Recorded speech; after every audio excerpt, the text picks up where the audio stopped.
Di antara ilmu yang saya utarakan hari ini, sore ini, bahwa orang soleh sendiri itu sebetulnya nanti masih ditanya sama Allah tadi.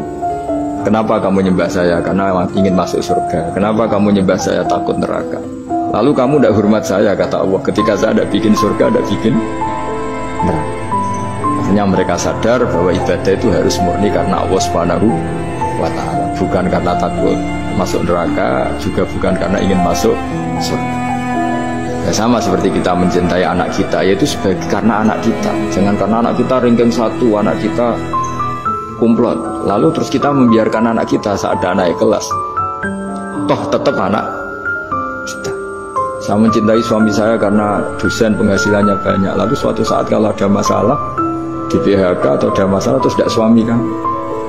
Makanya di sini agama itu sangat menyarankan kesejatian. Jadi dia suami kita, dia anak kita, apapun kondisinya. Nah kira-kira gitulah, ikhlas itu kira-kira seperti itu. Jadi jangan sampai alasan-alasan yang bersifat materialistik itu yang menjadikan kita mencintai istri karena cantik, mencintai suami karena hasilnya besar. Suatu saat kalau itu berubah, kita akan masalah. Di sini agama menyarankan ikhlas, ikhlas, ikhlas. Makanya semua kitab di khazanah kita dimulai bab niat. Bab niat, niat itu begini. Sehingga ada seorang yang tanya, kenapa ahli surga masuk surga selamanya, padahal amalnya paling banter 80 tahun. Tetapi kenapa ahli neraka akhirnya masuk neraka sampai selamanya, padahal kalaupun dia bejat hanya 80 tahun.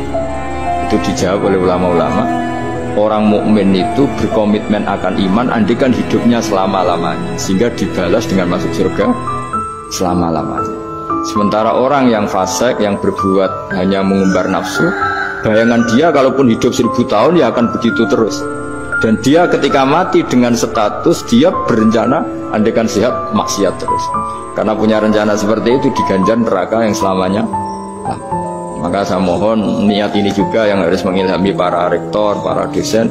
Andaikan sudah ada jabat pun tetap berkomitmen pada institusinya, pada yayasannya. Jangan kalau jabat serius, sekali tidak jabat malah ganggu. Itu nggak boleh. Harus. Saya sendiri juga gitu. Saya populer apa enggak, saya keren apa enggak, saya akan berkomitmen tetap mengkhidmati agama. Nah, dengan seperti itu berarti sudah biniyatin sholihatin, punya niat yang utama. Di antara ilmu yang saya utarakan hari ini, sore ini, bahwa orang soleh sendiri itu sebetulnya nanti masih ditanya sama Allah tadi. Kenapa kamu nyembah saya? Karena ingin masuk surga. Kenapa kamu nyembah saya? Takut neraka. Lalu kamu tidak hormat saya, kata Allah, ketika saya tidak bikin surga.